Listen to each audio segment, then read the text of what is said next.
If you believe God walked on earth in human flesh 2,000 years ago, what prevents you from believing I am God in the flesh today? Christians are saying we are living in the last days and are expecting the return of Jesus at any moment now, yet they would reject any man who said he was God in the flesh today. They think they would recognize their Lord, but they believe the Jews didn't recognize their Lord 2,000 years ago when he walked in flesh among them. The Jews thought their God transcended human form and could not be confused with a regular man. You Christians think the same thing today. You are expecting a supernatural appearance of a man in the clouds, and you would reject Jesus if he stood before you as a man. I can say before Abraham was, I am. I can say I and the Father are one. I can say the one that you call God is my Father. What if you Christians misunderstood your scriptures in exactly the same way you believe the Jews misunderstood their scriptures?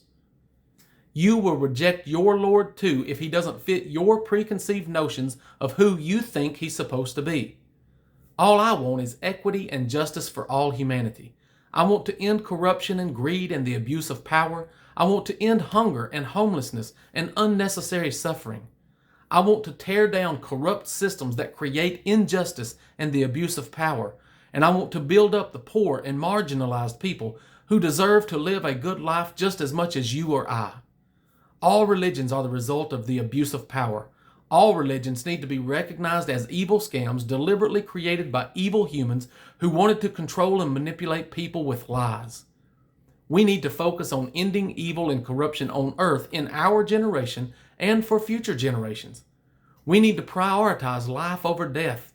Did you know the definition of death is the end of life? Religion has convinced you that death does not really mean the end of life. There is no logical or rational reason to believe you get to live after you die. Evil rulers have taught you to place your hope in a better life after you die because they just want your taxes and property now. They want you to accept injustice now so that you can get your reward after you die. This is a scam. Please join me as I try to make the world a better place for you and for future generations.